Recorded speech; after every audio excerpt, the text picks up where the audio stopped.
لەگەڵ ناکۆچیەکانی بەرپرسانی بەغدا لەگەڵ واشنتن لەسەر قەیرانەکانی نێوان ئەمریکا و ئێران چۆن عێراق دەتوانێت خۆی لە نێو دوو هاوپەیماندا بپارێزێ. باڵێزی عێراق لە واشنتن دەیەوێت ئەو پەیامە بگەێنێت دوای شەڕی داعش و شەڕوشۆری چەند ساڵە عێراق پێویستی بە ئاشتی و ئاوەدانکردنەوەیە. دەربارەی باسوخواسی پەیوەندیەکانمان لەگەڵ ئەمریکادا لە دانیشتنمدا لەگەڵ هادی عامری وەزیری گواستنەوە و بەرپرسی هەموو هێزەکانی حەشت پەیامەکەی لەو ڕۆ زۆر ڕوون بوو. دەمانەوێت هاوبەشیمان لەگەڵ ئەمریکادا هەبێت، بەڵام بەمەرج لەسەر حسابی سەروەری عێراق نەبێت و عێراق نەبێتە پاشکۆی ئەمریکا. هەرچێک بڵێن ئێمە دوایم کەوین. زۆرێک دەیانەوێت ئەو دڵنیاییە لە بەرپرسەکانی عێراق ببیستن لە هەبوونی میلیشیایەکی زۆر و نزیک لە ئێران چۆن دەتوانن ئاسایش بۆ کۆمپانیا ئەمریکاییەکان مسۆگەر بکەن ئەگەر بیانەوەیە لە هەڵمەتی ئاوەدانکردنەوەی عێراق بەشدار بن. ئەگەر کۆمپانیەکانی وەبەرهەمهێنانی ئەمریکایی بێن بۆ عێراق، خەڵکی عێراق بەرگریان لێ دەکات کە ببینن کاریگەری ئەو پرۆژانە لەسەر ژیانی ئەوان. ئەو هێزە ئەمریکایانی بۆ مەشق و ڕاهێنان لە عێراقن لەو دەمەی کە هاتوون یەک قوربانیشان نەبووە مەگەر لە شەڕی داعشدا، واتە خەڵکی عێراق زیانی پێ نەگەیاندون.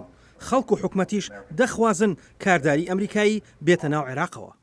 بەڵام هەر کۆمپانیایەکی بیانی سەرڕای مسۆگەرکردنی کەشێکی ئاسایشی بەداوە گرنگە، یاسای وەبەرهێنانی ئەو وڵاتەشی بەداوە گرنگترە بۆ پاراستنی مافەکانی کە هێشتا ئەو یاسای لە عێراق لەدایک نەبووە.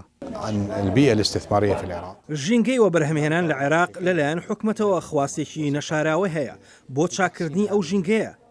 واشی لێ بکەین زیاتر سەرنجڕاکێش بێت بۆ ڕاکێشانی سەرنجی وەبەرهێن و کۆمپانیا بیانیەکان. مانگێکە پرۆژە یاسایەک بۆ چاکردنی ژینگەی وەبەرهێنان لە عێراق ئامادەکراوە. حەشدی شعبی لەسەر وەختی شەڕی داعش وەک بەرپرسانی عێراقی باسیەکەن کاریگەریان هەبوو و ڕۆڵیان نادیدە ناکرێت. بەڵام لە ئەگەری فراوانبوونی بارگەژی نێوان ئەمریکا و ئێران ئایا دەشێ حەشدی شعبی بتوانێت بێلایەن بێت؟ ئێمە وەکو حکومەتی عێراقی دەمانەوێت پارێزگاری لە پەیوەندیەکانمان بکەین لەگەڵ ئەمریکا.